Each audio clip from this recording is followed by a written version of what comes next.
Oh, yeah, very good morning. Yes, yes.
Thank you, Vijay. Thank you for that very nice present introduction about me.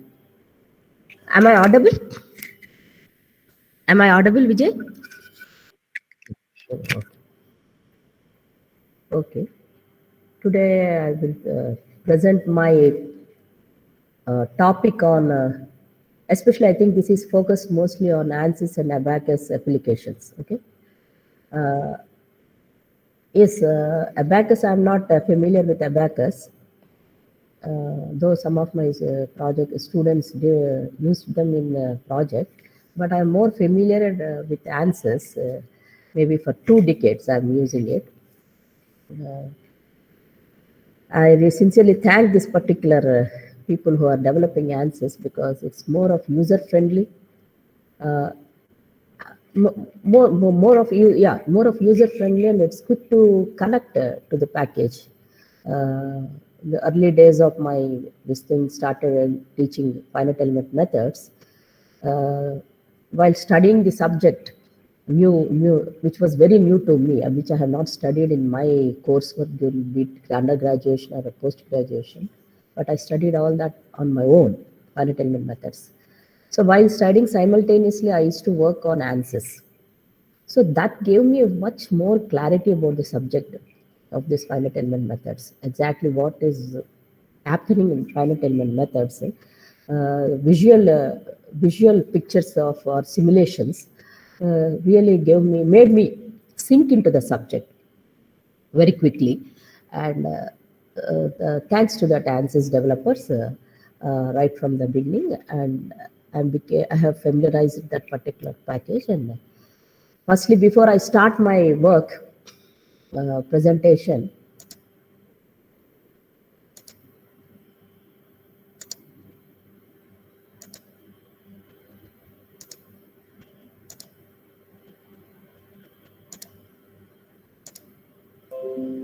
are you able to see this?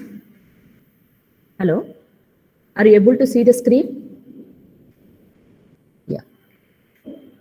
So before I start this presentation, I would like to thank all my students and undergraduate and postgraduate who worked with me in these projects which I'm now going to present.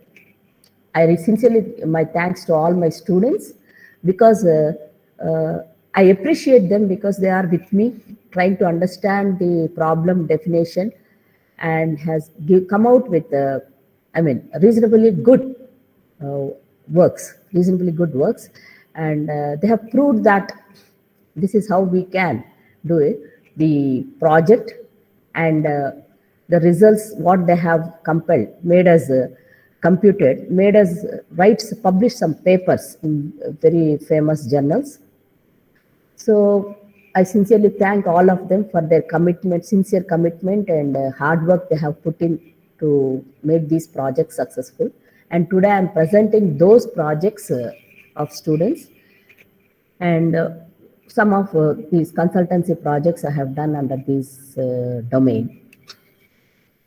So the topic of this today's presentation is numerical analysis on automobile components developed using fiber reinforced composites.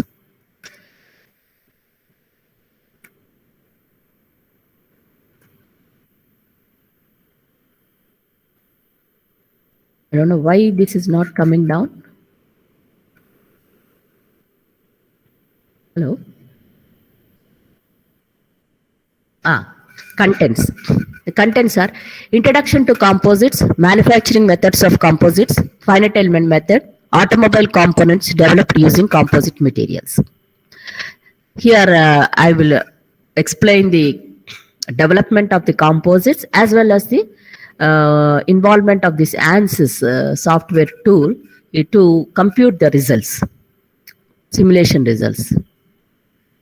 Now coming to introduction to composites, as we all know that composites are the combination of two or more materials on macroscopic scale in order to form a useful third material. It's a combination of fiber and resin to get put together forms composites.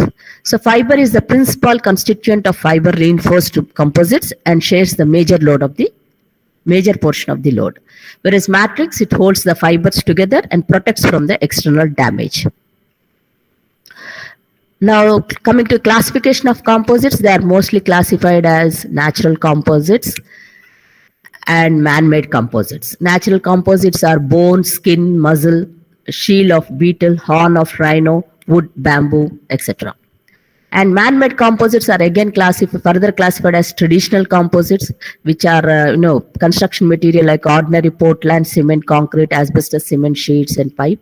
And advanced composites like glass fiber, polyester, fibers like carbon, arabid, boron, ceramic fibers, viscose, etc.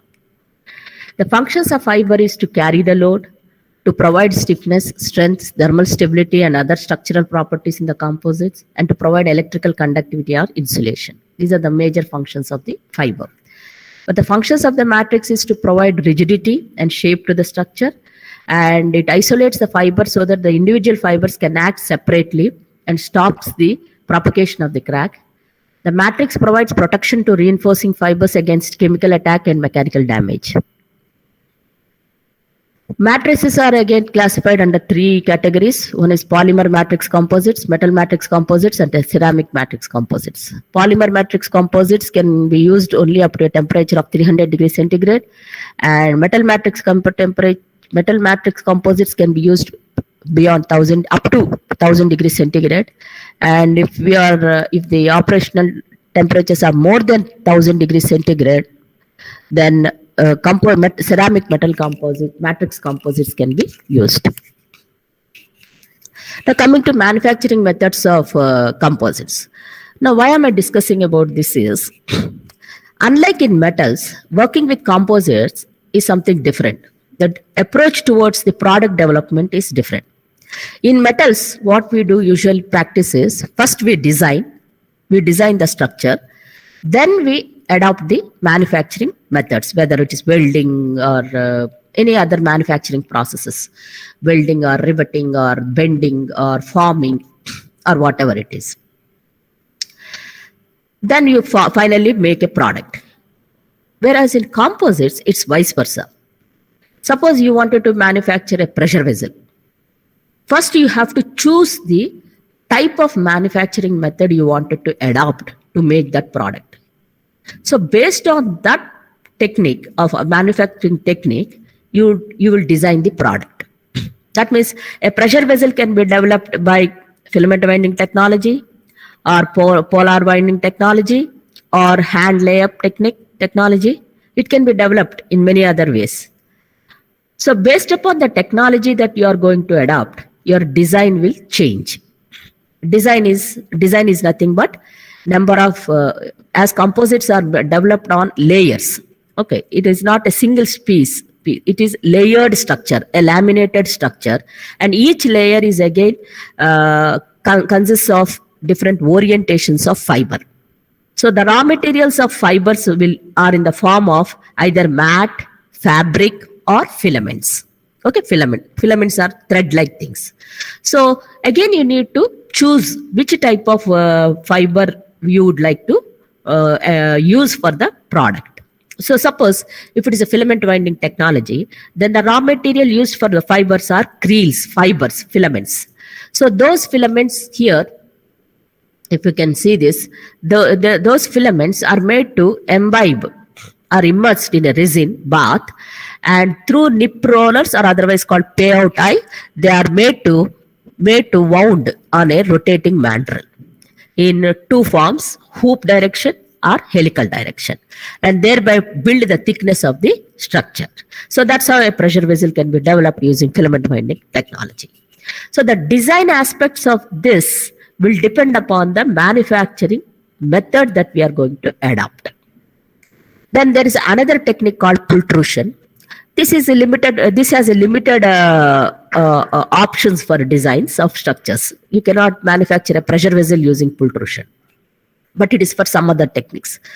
Now this comprises of again the same creels, similar to this fiber creels. They are made to pass through a guided plate and to form certain thickness, and then they are immersed in a resin bath, and again made to pass through preformer. Preformer means all the fibers will be aligned properly in a particular shape.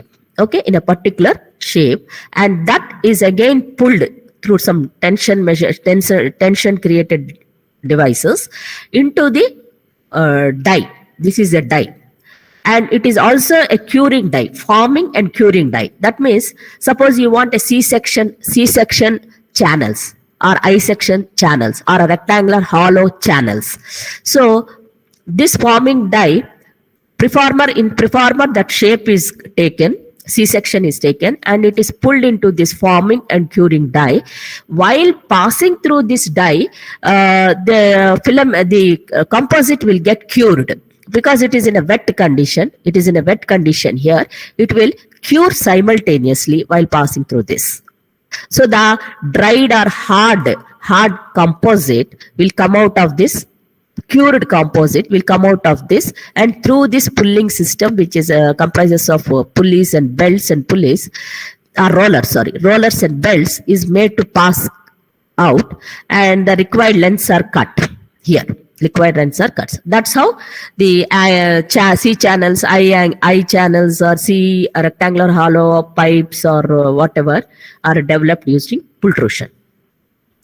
Then again, it's a very primitive hand layup technique, but still it is being used due to certain flexibilities of the manufacturing techniques. So a mold is prepared, and upon the mold, the composite layers are placed, and with the help of a brush, resin is placed on these layups, and a roller is used to roller is used here in order to roll the surface for a uniform thickness, and also to remove the air bubbles or any other mostly air bubbles. Porosity should not be there within the structure. Then there is a autoclave process. This particular molds are placed in a oven-like thing. Autoclave is nothing but like an oven, but here both temperature and pressure are controlled in this. Then coming to the next concept, that is finite element method. Because I am merging these composites, with applications on finite element methods. See, finite element methods, the exact definition of a finite element methods is transforming a partial differential equations into simple algebraic matrix equations. That's the exact definition of this. But to understand it better, it is a finite element structural analysis, especially, which I am now going to show you in the coming presentations, is a method to study the behavior of a structure under particular load and displacement conditions. The finite element modeling is generalization of displacement or matrix method of structural analysis to 2 and 3 dimensional problems. The basic concept of FEM is considered to be an assemblage of discrete pieces called elements, and that are connected together at a finite number of points or nodes. Now, finite element analysis for fiber reinforced composite laminated structures using ANSYS. See, what are those elements that are more popularly used in ANSYS for analyzing the composite structures? Fiber structures, layered structures. Most of them are used in automobiles and missiles, okay, like a propellant carrier of missile, nozzles of missile, radome of missiles, and in automobiles, leaf springs, suspension systems, power drives, and all these high strength composite structures. High strength composite structures are fiber reinforced composite laminated ones. So what element? Mostly shell element is popularly used, are versatile, has many features in this, which is more of a replica of the practical composite laminate. That's where shell elements are used. Shell elements are used to model structures in which one dimension thickness is significantly smaller than the other dimension. Obviously, that is the definition of a shell. The thickness direction is very, very negligible compared to the other 2 dimensions, width and depth of the structure. Then those structures are called shell. So conventional shell elements use this condition to discretize a body by defining the geometry at a reference surface. Types of shell elements in ANSYS are shell 99, shell 181, solid shell 190. Each one has its own merits and demerits. So it is up to the analyst, whoever is using, to be wise enough to choose the type of element you need to discretize with for the composite structure. So shell 99 as such, because most popularly I have used this element very frequently, and my results are also very much close to the experimental results with this shell 99. So I'm more familiar with this element. The element used for the laminated plate was shell 99, which is a 8-node linear layered structural shell element. This has 8 nodes. Suppose this is there. This is the shell element, and it has 4 nodes on the edges, on the corners, and 4 at the mid nodes. Total 8 nodes. Total 8 nodes are available for this element, and at each node there are 6 degrees of freedom, 3 in XYZ translation, 3 XYZ rotation. So it can be built, shell element can be built on a layered form, and through thickness you have many layers like this. These are the layers. Suppose each layer again can vary with the thickness as well as with angle of orientation. That means that provision is already available in ANSYS. So if suppose you are choosing a shell element of certain thickness, now which is having so many number of layers, now each layer again you can incorporate the thickness of the layer. It can change. Each one thickness can change. And the angle of orientation, you can see the red marking. This is 0 degree. This is 90 degree. This is 45 degree, plus 45, minus 45, or minus 45, plus 45, 90, 0. So something like this, you can, input these details or data into ANSYS software package. Now, these are the 6 components I would like to discuss in detail in this particular presentation. One is composite chassis, composite leaf spring, composite helical spring, composite propeller shaft, composite disc brake, composite CNG pressure bottle. Now first one is composite chassis.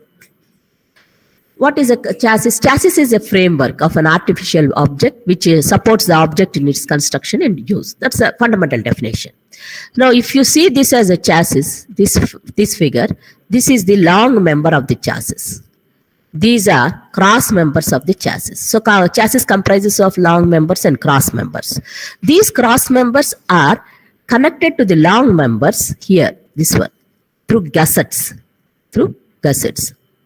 Okay, and now this chassis holds on many important elements. One is, wheel and suspension assembly. Then you have gearbox. Then you have engine. So it needs to support all these elements. Chassis should be stiff enough or should have strength in order to handle all this. The types of chassis frames are ladder frame, tubular space frame, monocoque frame, aluminum space frame, and carbon fiber frame. Now, why do we need to go for a composite? These are all made out of cast iron and steel sometimes, but then why do you want to go for composite chassis? Chassis, being the frame of a vehicle, has to be rigid or strong to absorb and retain movements and vibrations from the engine, suspension, and axles. So this is the major function of the chassis. It should also be as light as possible to improve the vehicle's performance and fuel efficiency. This as light as possible. We cannot ignore this. See, even steel and steel compositions are good enough for having these parameters that is strong to absorb and retain movements and vibrations from the engine. But weight is also having a very important or a significant role in automobiles. If a lightweight structure will consume less fuel and also have durability of other components will increase, like tires life can be increased, suspension systems life can be increased. So lightweight structures are more preferable. That's the reason. But again, they should not forego any of these important properties of stiffness or damping properties. So to improve fuel efficiency by reducing mass of the vehicle, to improve safety and crashworthiness, corrosion resistance, wide range of material combinations can be used in composites, which allows for design flexibility. Now, composites can also be molded into complicated shapes and require low maintenance. These are the advantages or major reasons to shift to composite chassis. So through pultrusion method, we have adopted the pultrusion method to manufacture the long frames and cross members of a chassis. So as I've already explained, what is pultrusion? With the creels sending through preformer and then sending to the die, which is also having heating coils to cure the die, and the hardened or cured structures are made to come out for the required length. Now, this is the subscale model. Subscale model ante this is the one which is available in our laboratory, and for this we have made a subscale model with composite chassis. So this yellow color are pultruded structures.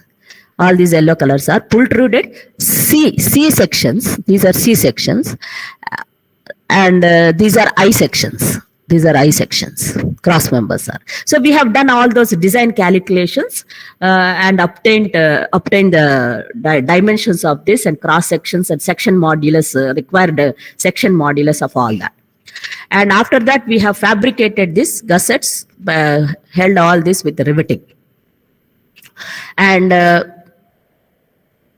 performed some analysis of this, majorly for deflection and frequency, because automobile is a moving component. Obviously, it is subjected to random vibrations, and we need to know about the frequencies. Any automobile elements are subjected to, in general, to 50 to 58 hertz frequency. So we should check whether our components that are developed should fall before 50 or after 60 hertz, so that we can avoid resonance. So whatever you have designed, you need to verify that. See, the advantage of ANSYS is, or any simulation packages is, any engineering problems can be solved in two methods, majorly. One is experimentation. You manufacture or fabricate or develop that particular product and perform experiments on it, and then see whether the structure is withstanding or failing. That is one method, but it is costly.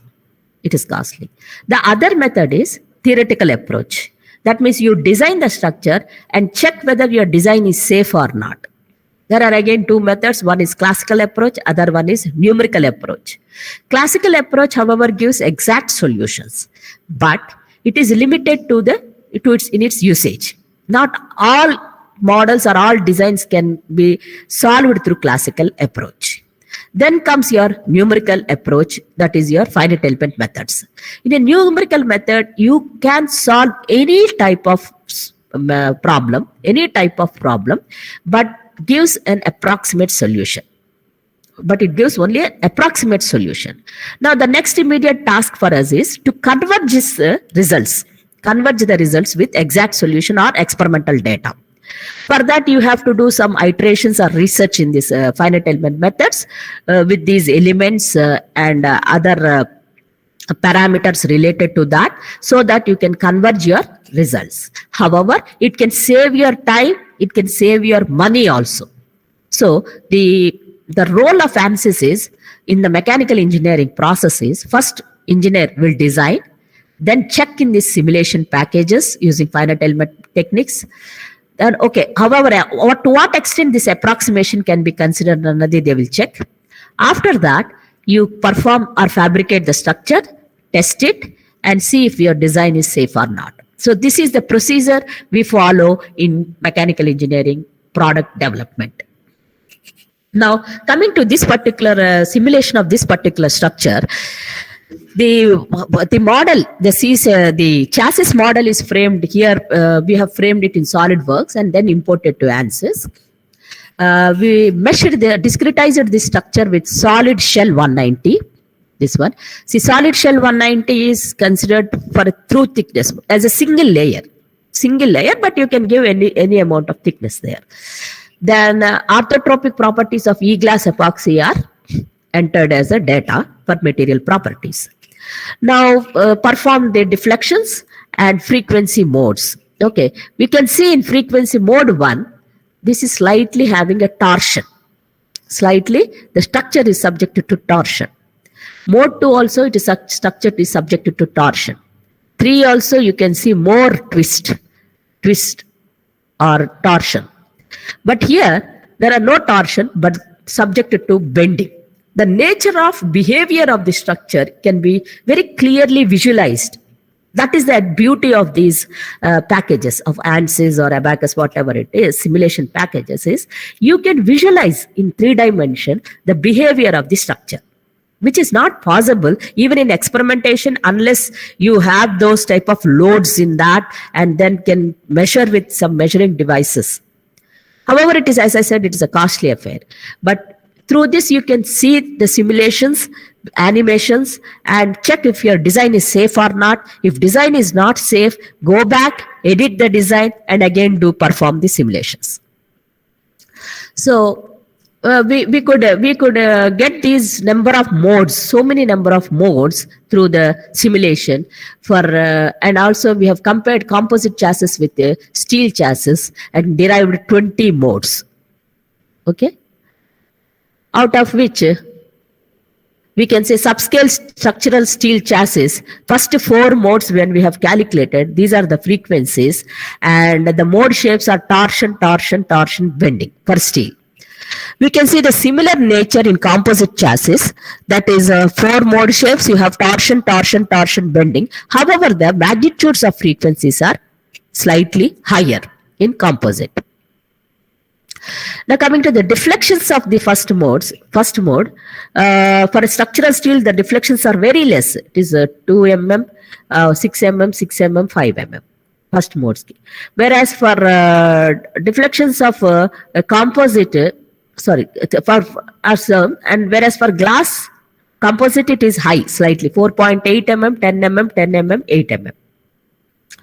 Now, this is on the main scale. This is on the subscale. This is on the main one. Main one also we have analyzed the structure and we could notice these type. And however, the behavior of mode shapes are same. First 3 are torsion. The 4th one is bending. So what we can understand here is composites are having less weight 68% less than structural steel, and deflection, steel has deflection 40% less than composite. Though the steel is having less deflection, but composites are light in weight. However, if you check with the frequencies do not lie between 50 and 58, which are the excitation frequency required for the automobile. Our frequencies are far beyond this. So that means definitely they will not be subjected to any resonance failure. And also composites have good vibration absorbing properties and are light in weight than that of the structural steel. So they can be considered as alternate material in the development of automobile chassis. Next comes composite leaf spring. So you know this is the leaf spring. This is a steel leaf spring. It's a basic form of suspension made of layers of steels. There are so many layers of steels, varying sizes, sandwiched one upon the other. These are held with these pins like this, the pins this way, and the entire setup is now connected with a larger bolt onto the rear axle, this way, large bolt.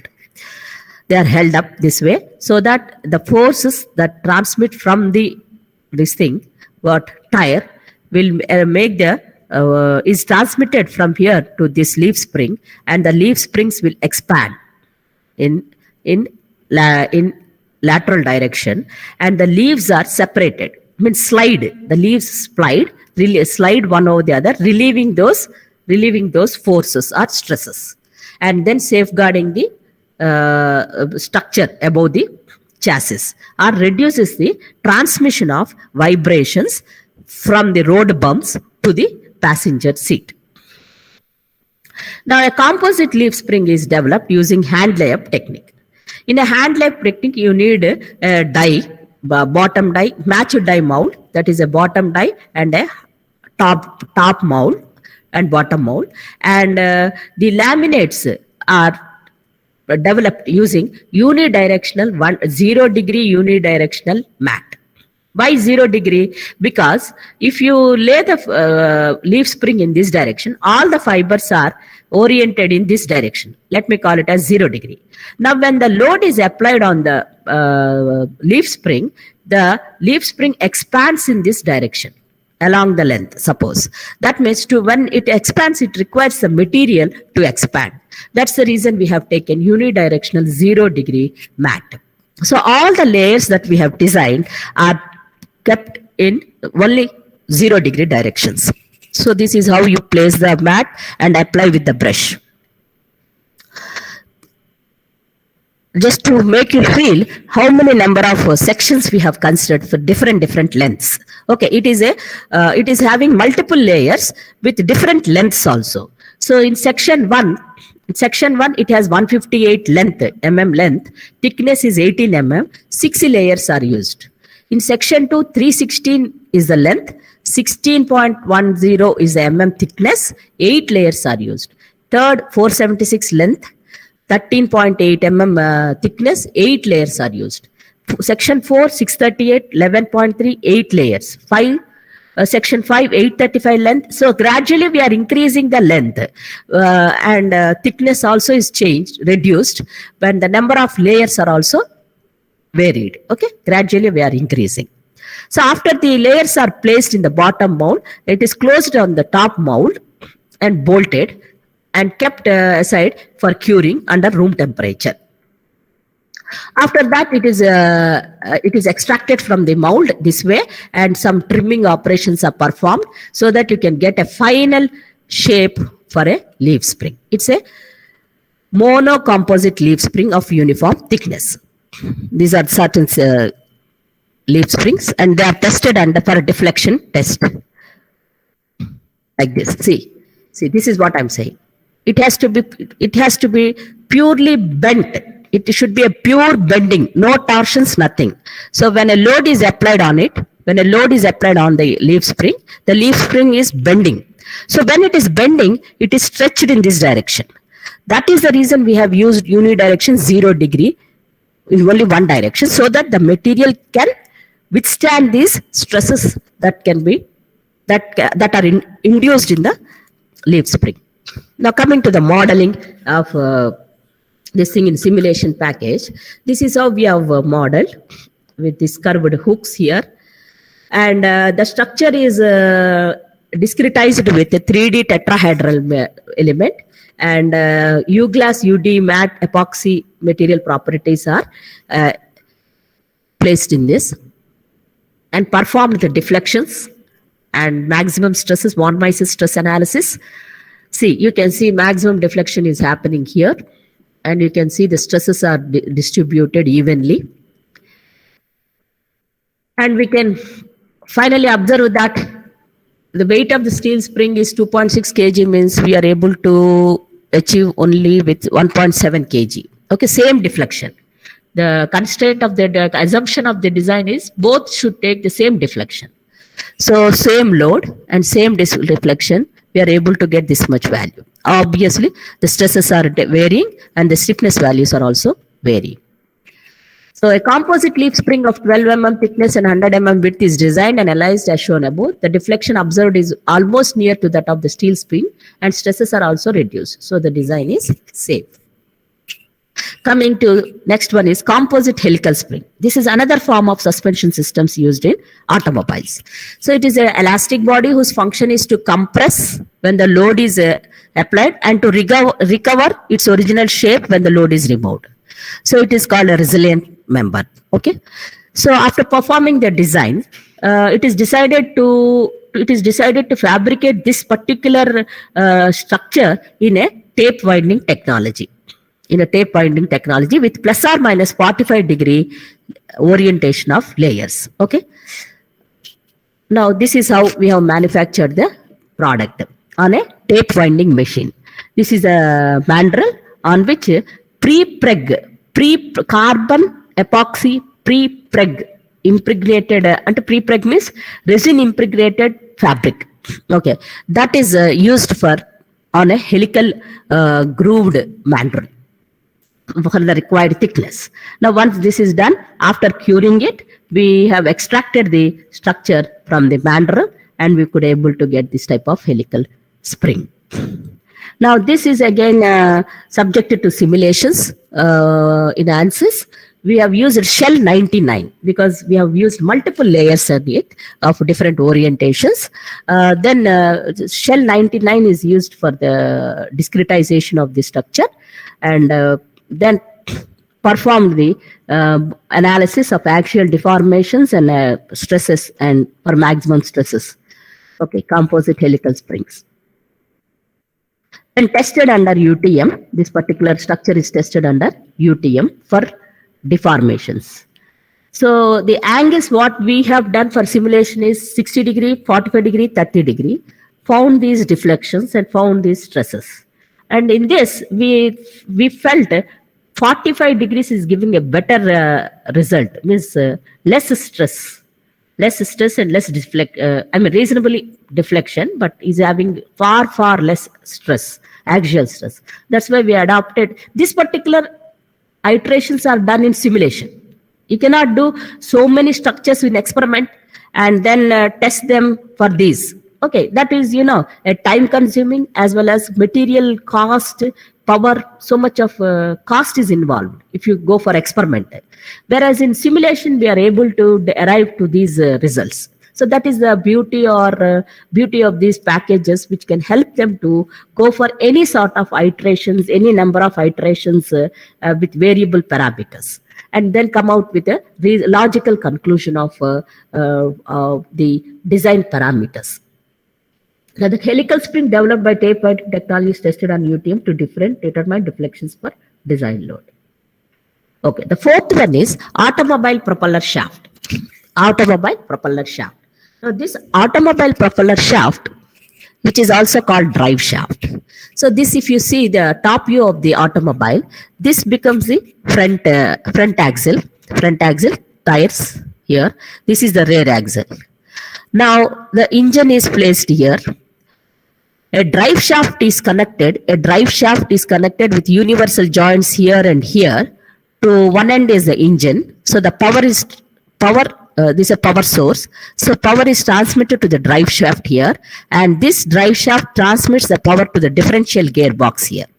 Okay, so this intermediate element, drive shaft, is another important what do you say is a element of a component for automobile. Okay, now this also is can be fabricated using composites, because one is lightweight, the other one is its stiffness value.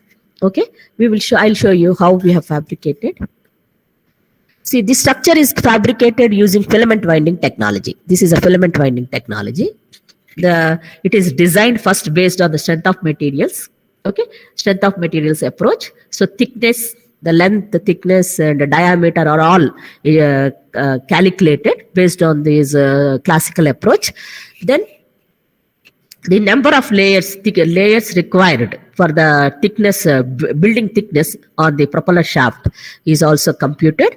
After that, the layer angles are also computed. Then we develop this particular structure on a filament winding technology. Once the total structure is fabricated, it is placed in the oven for curing. So after curing, it is extracted, and then we have joined for these joints, hooks, metal hooks, this side and this side. One end will be connected to, this is connected to differential gearbox, because universal joint will come here. This is connected near the engine box, to the engine box. Okay, so this is the composite structure with integrated metal hooks on either sides. Now coming to the modeling and analysis, this is modeled again in this particular one is modeled in SolidWorks. Okay, total assembly was done in ModelWorks, and then we have exported this to ANSYS. Here we have used Shell 99 element, and the material properties used are E-glass epoxy. So after giving the appropriate load and boundary conditions on the discretized structure, this is the view we can see. We got certain results on deformations and von Mises stresses. So what we felt was, after many iterations, we have performed with a simulation, we have performed with E-glass epoxy, we have done with boron epoxy, we have done with carbon epoxy also, so many iterations. Then we have analyzed that E-glass epoxy is cost-wise, it is less compared to these two. So, but provided you need to increase certain thickness. Though carbon epoxy is giving the most optimum result and less stress, less deflections and less stress, but we have opted E-glass epoxy for the cost factor, considering the cost factor.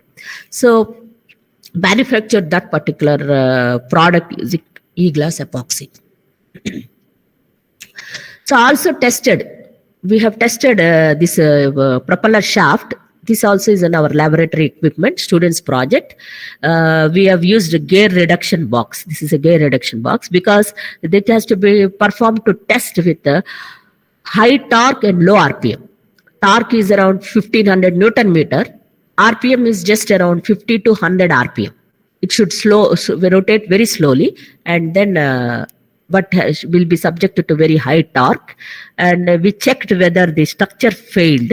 So it failed near the hook, metal hooks, near the metal hooks here, and here it failed, but could withstand the required design load. The fifth one here is composite CNG pressure bottle. Composite CNG pressure bottle. Now CNG is nothing but compressed natural gas pressure bottles, which are high pressure fuel carriers in automobiles. So we had adopted type 4 CNG standards of ISO standards in designing this particular CNG pressure bottles. Advantages: lightweight, reduces the catastrophic failure of the structure. This is the major important thing in pressure bottles. When I say high pressure, the pressure of this inside the CNG bottle sometimes goes to 250 to 300 bar. So to take this particular load, suppose any accident happens, if you are using a metal and you are loading it with high pressure of 250 to 300 bar, and if accident happens on a metal CNG bottle, it is a catastrophic failure. The blast is more disaster. It can damage the surroundings and human beings, life threatening also. Whereas with composites, when you're making any structure with composites, that blasting does not happen. At best, the structure collapses. It collapses at where it is, just like a balloon. Just like a cloth, how it collapses. But it does not lead to any catastrophic or the accidents or something like that, damage. So that is another important advantage of this. So lightweight means, obviously lightweight will increase the performance, consumes less fuel in automobiles. So in this particular CNG pressure bottle, what we are considering here, the material that is used is carbon T300K epoxy. Thickness of each layer is 0.65 mm. Bandwidth is 10 mm we used for filament winding technology. Internal pressure is 300 bar. And the filament winding technology is used for the development of pressure bottle. So we have designed this again based on the, classical approach of pressure vessels. In this particular technology, you have helical windings, hoop windings. So separately, you need to design the number of layers. So number of layers of hoop winding, 90 degrees. There are 84 layers. Helical winding, plus or minus 10.96 are 28 layers. So both put together, that means plus or minus 28 plus 28, 56 layers here. And that's why I have put one direction this, another direction this. So we have 56 helical layers, 84 hoop layers, both put together 140 layers. Now the thickness of each layer is 0.2 mm. So the total thickness is 28 mm. This is the representation of layers on a mandrel. So this is required for any production engineer. Okay, he will visualize how the layers should be placed on a mandrel. In a filament winding technology, you need a mandrel, a cylindrical mandrel.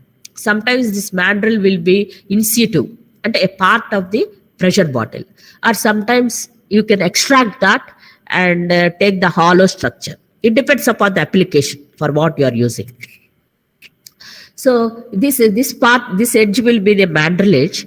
Upon the mandrel edge, you are building the structure, thickness. So when you have designed so many layers of, first one is 90 degree 12 layers. If you notice this, I have drawn one line this way. This is called mid-plane. Now, if you notice the layers above the mid-plane and below the mid-plane, they are mirror images. That means 90 degree 10 layer, 90 degree 10 layer.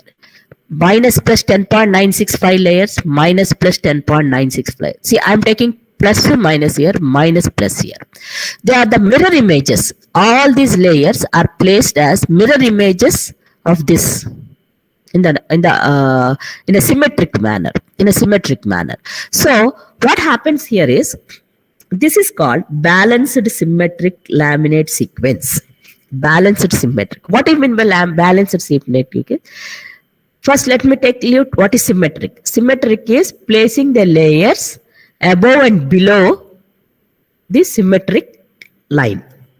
In a symmetric line with respect to thickness and similar angle of winding. That means what? If I take 90 degrees here, below the symmetric line, at the same distance, it should be 90 degrees. If it is from here to here, at this particular height, if the angle of layers are plus minus 10.96, then from here to here it is minus plus 10.96. Same number of layers, same angle of winding. From here to here, if it is 90 degrees, then from here to here it is again 90 degrees. Same number of layers, same angle of winding. So about the symmetric plane, or otherwise mid plane, the angle of winding, the number of layers, and the thickness of each layer are same. If you maintain that, it is called symmetric laminate. But what I said is, we need to follow a balanced symmetric laminate. Now you understood what is symmetric, then what is balanced? Balanced here is, you are using plus minus 10.96 angle of winding. Here I am putting minus plus 10.96. Now why I am going for plus minus? Why I can do only plus? Why again minus immediately, and that to same angle? That is, by virtue of filament winding, when it is winding from one end to the other end, it is a positive. So when it is taking the reverse, it goes for the negative angle of winding. So by virtue of that technology, you need to take plus angle and minus angle at a time.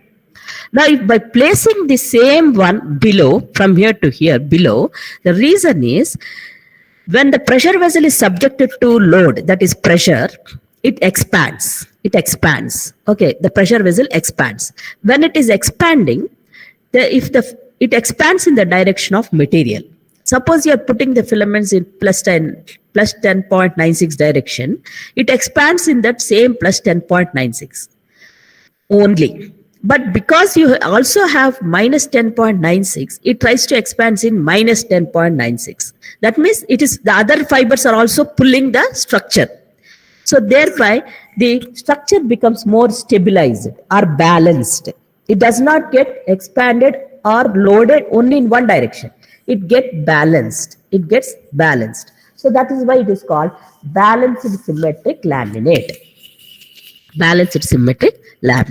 So that is how you place these layers one over the other as a balanced symmetric laminate. This is a very, very important aspect, and you should be very alert in the production floor while they are making, and ensure that this is happening properly. Otherwise, the chances of design failures are more if you don't check them properly. Now, this is how we have analyzed in a simulation package for shell 99. As I said, shell 99, you can incorporate all this data. All this data you can incorporate for 140 layers. You can incorporate each layer having the thickness and angle of winding. Then for the given loading and boundary conditions, you can simulate the behavior of the structure. You can see here, the measured one is the original structure, and after you subject it to 300 bar pressure, it is expanded in all directions. You can see the cumulative deformation here in both hoop as well as in the circumferential directions. Hoop and circumferential directions. You can see the uniformity of stresses developed in this and in longitudinal directions. So this is an indication that the structure is designed properly. Suppose if there is any imbalance or unsymmetric layer sequence, even if you feed the data wrongly in ANSYS, you can see the change in these pictures. You can see the changes in the ANSYS results. That it's an indication that something went wrong in the design. That's why I keep mentioning the beauty of ANSYS is, or any simulation packages is, you can visualize the structure in 3 dimensions. You can visualize the behavior of the structure at that 3 dimensions in the given loading and boundary conditions. The next one is composite disc brake. You all are familiar with brakes. See, I'm talking about this disc brake, which is usually made out of cast iron. This disc brake. Okay. So the disc brake is held inside on a shaft and is covered with a caliper housing. And this is a brake lining, piston boot here, piston seal. This is a wheel hub where it is connected to the wheel. Okay. And then brake shoe. They apply brakes on it. So the brake is a mechanical device which inhibits motion, slowing or stopping a moving object or preventing its motion. The functions of the brake, there are 2 distinct functions of the brake. They are what you say is to stop or slow down the vehicle in the shortest possible distance in emergencies, or to control the vehicle to be retained when descending a hill. Okay. Now, in our particular work, we have considered a Honda Shine bike specifications, where the disc diameter is 240 meters, rotor pad contact area 60 mm, and material is grey cast iron, the original existing one, and designed ASTM A159. Disc thickness is 4 mm. So this is the existing cast iron disc we have considered, and now we plan to replace this particular disc with a composite disc. For that, we have used carbon.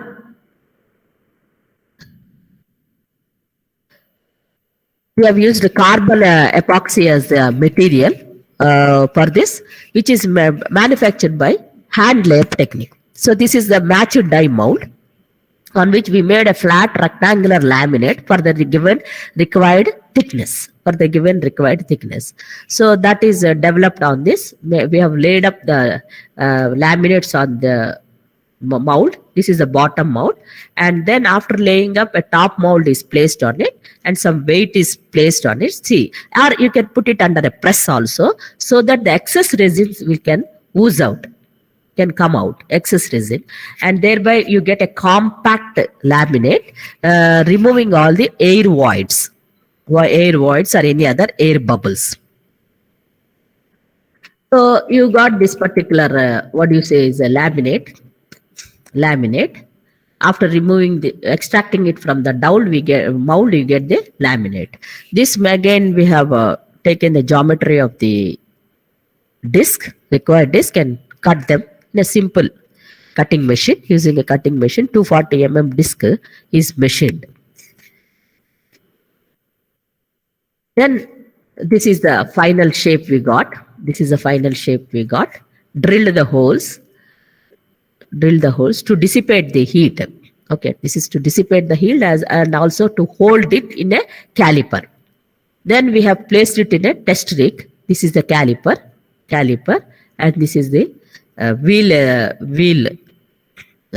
axle, and placed this in a test rig.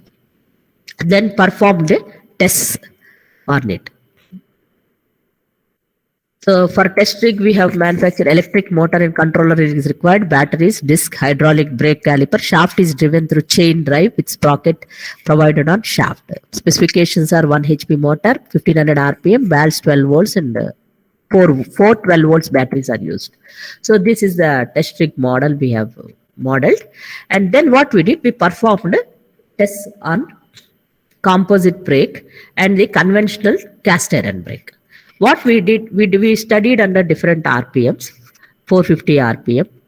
And then when it is rotating at 450 RPM, we applied the brake. We could find the composite brake is stopping at 0.45 seconds, whereas the cast iron is stopping at 0.51. Then increase the RPM, 550. It is stopping at 0.54 seconds, and this is stopping at 0.58 seconds. Then 700 RPM, 1.03, 1.54. Not much variation, but still weight matters a lot. And then we have applied certain, that is no load condition. This is with load. We have applied certain 70 kg load.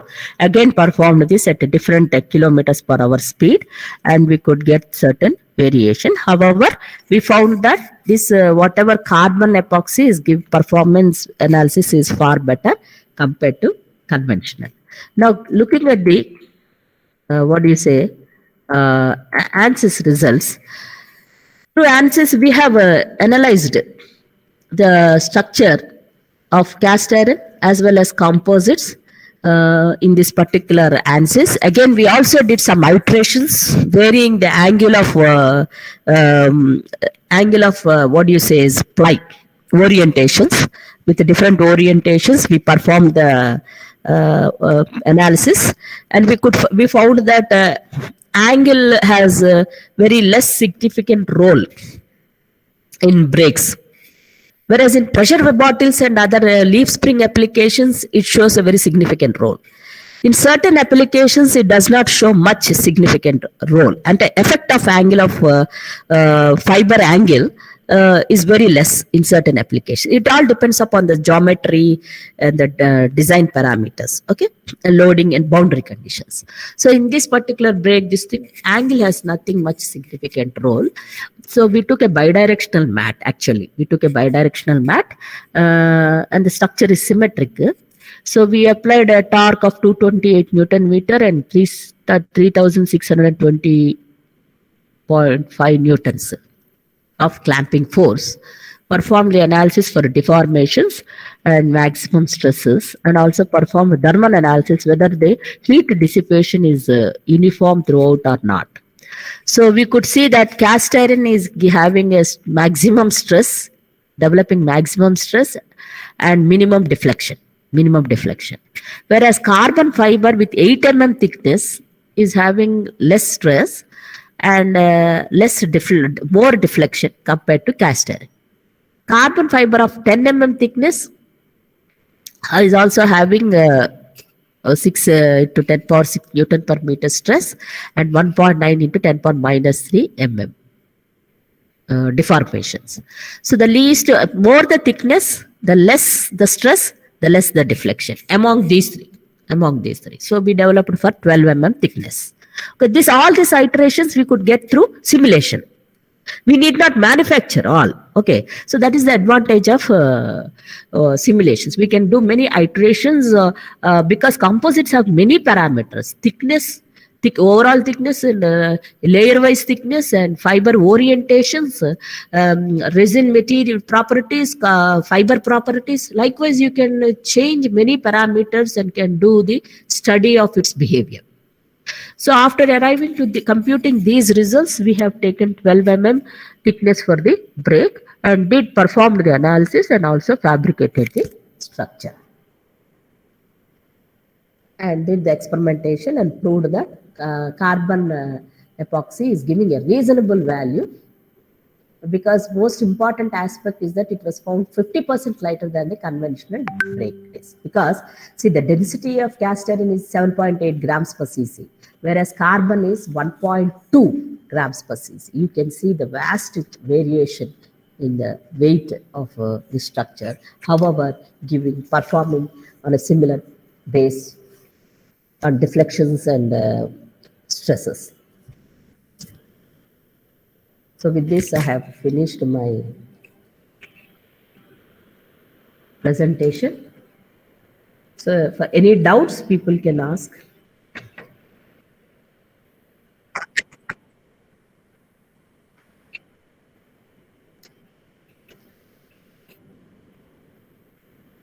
Have any doubts, you can clarify.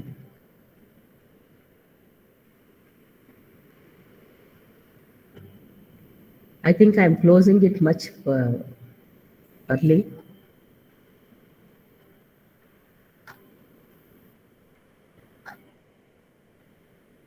Okay.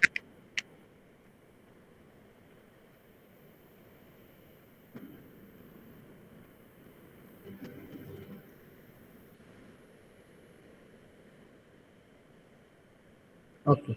Okay.